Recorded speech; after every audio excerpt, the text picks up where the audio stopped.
What's up, YouTube, and welcome to my YouTube channel. Manchester United take on Crystal Palace at home in the Premier League, and will Michael Carrick extend his unbeaten run to 7 games in a row? I guess time will tell. If you're new here, just feel free to stick around, and if you like what you see, go ahead and hit the like button. That helps a ton. Hit the subscribe button. Our goal is to hit 100 subscribers by the end of the month. We're currently at 98. You guys have done extremely well to get me to this point, to get us to this point. And I just wanted to express my thanks for that. We're currently at 98, and so thank you so much, because starting this a while ago, to be right now at 98 subscribers, I don't know. I'm just shocked, actually. So regardless, thank you so much, and hope you liked the video. But anyway, enough of that spiel. Manchester United take on Crystal Palace in the Premier League, and honestly, man, with Crystal Palace, it's never really an easy game, I feel like. With Crystal Palace, they always make it hard for us, so I'm not exactly sure what to think about this game. Now, Crystal Palace, they're currently 13th in the Premier League. They haven't been in the best run of form. They've won only 2 in their last 5 games. They haven't played too well. They've kind of been in a free fall, especially where they were in the first half of the Premier League versus now. They haven't really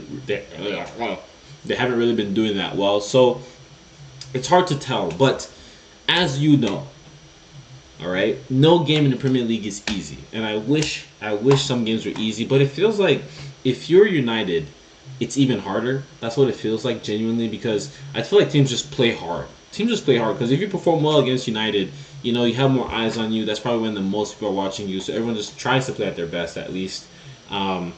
And I feel like every game is just tough. I mean, look at that Everton game. A mid-game, by the way, mind you. A mid-Premier League game. That's supposed to be mid-Premier League game. Felt like we were playing, it felt like it was a low block in the Champions League semifinals against an underdog team. That's what it felt like, genuinely speaking. But I digress, whatever. Against Crystal Palace, we have had some success in recent years against them. I do expect the same. Now, it's going to be a little tough looking at the team sheet. You know, I feel like Michael Carrick has kept it very consistent. Therefore, we are becoming very predictable. And to me, you know, I have two thoughts about that. First of all, is on one hand, we are predictable. And you can see that as we play more games, we look more and more vulnerable. We look less and less effective. And I think a large part of that is because of how predictable we are, and because of how well other Premier League teams are catching on to our tactics, understanding how to press us, how to block us, how to stop us from building.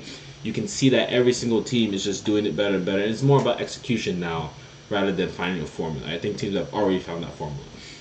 That's my one thought. My second thought is that maybe that's what Michael Carrick wants, right? If you look at teams of past years, you know, the Ole Gunnar Solskjaer, I'm kidding, not Ole Gunnar Solskjaer, Sir Alex Ferguson's team, right? We had consistent teams week in, week out, but we're still required to win. Teams knew how we played, but we're still required to win, right? If you look at Manchester City, for example, teams knew how they played, but you're still required to win. You're still required to rise above those teams and how they set up. You don't adjust your tactics for the opposition. Not when you're a big team like United. They adjust their tactics for us, right? We all know this. And therefore, I think that even though we are becoming more predictable, this is what Michael Carrick wants from the team. He wants us to rise above. I say us because I'm not even on the bench. I don't even know why I say us. But you know how it is, bro. He wants us to rise above the opposition, regardless of how they set up, and still win games. And so I think that this is brewing a mentality of champions, in my opinion, right? Not a mentality of, you know, kind of scared, worried about what the opposition is going to do. You're never going to win titles if you're worried about the opposition every single time, right? You need to have a set in stone style of play. You need to be able to play like that and execute it and find ways to win regardless of how the team sets up against you. And so I think that's what Michael Carrick's trying to set up. That's how the team he played in was. And so I think he knows exactly what he's trying to do. So I think there's 2 ways to think about this. And on one hand, you know, it feels a little bit vulnerable. Maybe he should turn things, mix it up a little bit. But on the other hand, this is probably what we need as the big team that we are, right? So kudos to Michael Carrick. for doing that. And I just hope that even though I'm not going to go over my predicted starting 11. I think we all know what the starting 11 will be. In my opinion, I think we should, put Harry Maguire as right center back, and then put Aiden Heaven as left center back because of Lisandro Martinez is gone. Unless he's ready to start, then just start him. But if he's gone, I think Aiden Heaven should come in for Lenny Euro and then switch the positions, because I think Aiden Heaven just offers more when it comes to progressing the ball forward than Lenny Euro does. So I think that would be a little better. Not to mention he's left-footed. Left side center back works a little better. So that's really the only change I would say. Apart from that, and last but not least, at this point, Šeško needs to start. Now, he is at this point a super sub.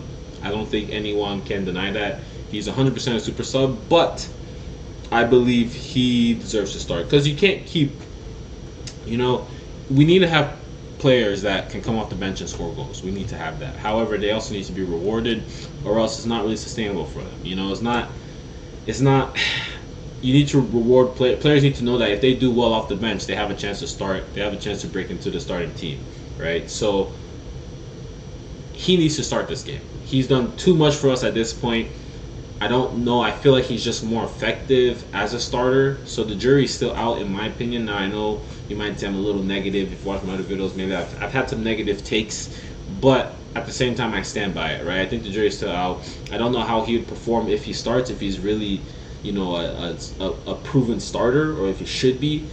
That being said, I think he deserves to start regardless. He needs to start. He scored too many goals. He's won us 5 points so far in 2026.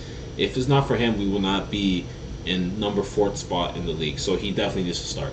Now, like I said, I'm not going to go over the starting 11. There's no need for that. Apart from Šeško, apart from maybe Lenny Euro, I think that, I think should start, or should be benched for Aiden Heaven, sorry.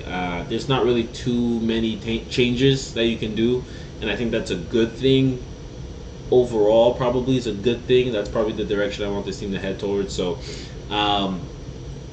my predicted score line: Crystal Palace. They're awful. They're coming off a win against Wolves. They scored in the dying minutes of the game. So it's not gonna be easy. I think they're probably on a little high. It's gonna be tough. So I genuinely do not know. Considering our recent performances, I don't think we've played that well. Now, I know we've been winning games. We found ways to win games. We've found ways to draw games, but we just haven't been quite, what you'd want. But maybe I'm just being negative. I do think we can win this game a solid 2-0. I think Lamens can get a clean sheet, and I think we can have Šeško scoring, and we can have Cunha scoring. One of them two scoring, or Mbombo too. Because I think if you are going to bench someone, if you bring Šeško in, you should probably bench Ahmad, because he hasn't been as productive. I know what he offers us off the ball. I understand that. But at the same time, he can be extremely effective off the bench. I think Šeško deserves to start, and I think Mboma have done too much to bench him. He's just done too much compared to Ahmad to bench him. So I think if someone is going to leave, it's going to be Ahmad. But let me know what your thoughts are in the comments below. Hopefully we can get that win. Again, I'm going for a 2-0 win. Place your bets. If I make you some money, you owe me a little bit of that, 5%. That's my tax. But regardless, that's all I got for you guys. Once again, hit the like button, hit the subscribe button. It helps a ton. Our goal is to hit 100 subscribers by the end of the month. So I'd appreciate it if we do. But that being said, that's all I got for you guys. Peace.